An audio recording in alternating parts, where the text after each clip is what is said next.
আমি তোমাদের সাথে শেয়ার করব তোমরা কিভাবে ইনশটে ভিডিও এডিট করতে পারবে। প্রথমত তোমরা আগে প্লে স্টোরে গিয়ে ইনশট অ্যাপটা ডাউনলোড করে নেবে, ঠিক আছে। তারপরে এখানে যাবে, যাওয়ার পরে ভিডিও ফটো এখান থেকে তুমি থাম্বনেল বানাতে পারবে। থাম্বনেল বানানো নিয়ে আলাদা একটা ভিডিও করবো যদি তোমরা চাও। তো আজকে কথা বলবো তোমরা কিভাবে ভিডিও এডিট করবে, বড় ভিডিও হোক বা রিলস। তুমি ভিডিও অপশনে টাচ করবে, টাচ করার পরে তোমার যেই কটা ভিডিও তোমার লাগবে সেই কটা ভিডিও তুমি এইভাবে টাচ করে নেবে।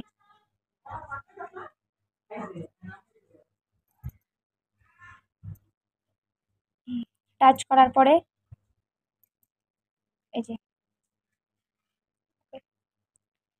সর্বপ্রথম তো তোমাদের আমি বলবো যে লোগোটা তোমরা সরাবে। এখানে দেখো একটা কাটা মার্ক আছে, এই যে ফ্রি রিমুভ, এটা টাচ করবে। কিছুটা সময় টাইম নেবে, তারপরে হয়ে যাবে।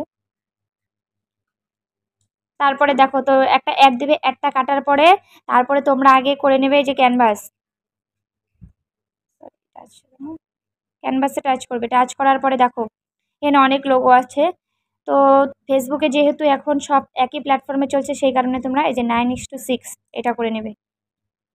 আর যদি ইউটিউবের জন্য করো তাহলে দেখো ক্যানভাসে যাবে, যার পরে এইটা হচ্ছে ফেসবুকের জন্য, যেহেতু এখন ফেসবুকে বড় ভিডিও ছোট ভিডিও সব একসাথে চলছে, এটা করবে। আর যদি ইউটিউবের জন্য করে যে 16:9 এটা করবে। তো এটা করার পরে ডান করে নেবে। তারপরে এখন তোমরা দেখবে যে ভিডিওটা কি কাটতে হবে কি কাটতে হবে না বা কিছু, তুমি এখান থেকে যে ভলিউম এটা তুমি বাড়িয়ে নিতে পারবে। তারপরে যে এখান থেকে তুমি স্পিড বাড়াতে পারবে, ভিডিওর স্পিড কমাতে পারবে, ভিডিও অনুযায়ী তুমি স্পিড রাখলে, ঠিক আছে। যদি কিছু চাও ডিলিট করতে এখান থেকে ডিলিট করতে পারবে। আর কাটিং যদি তুমি ভাবো মাঝখান থেকে কাট করতে হবে তাহলে এটা দেখো এখান থেকে যে তুমি কাট করতে পারবে, সামনের থেকে আগিয়ে, এদিক থেকে, ঠিক আছে। মাঝখান থেকে স্প্লিট করেও তুমি আগা পিছা করতে পারবে। যদি মনে হয় তোমার যেই পার্টটা কাটতে হবে সেই পার্টটা কাটবে, এইভাবে করবে, ঠিক আছে। কাটার পরে তুমি যদি কিছু লিখতে চাও ভিডিওর এই যে টাছখানে, তো এই যে দেখো টেক্সট এই অপশানে যাবে। এখান থেকে তুমি কিছু একটা লিখলে, এখন যেমন হাই লিখলাম বা কিছু, তুমি এটা কালার চেঞ্জ করেও নিতে পারবে, ঠিক আছে।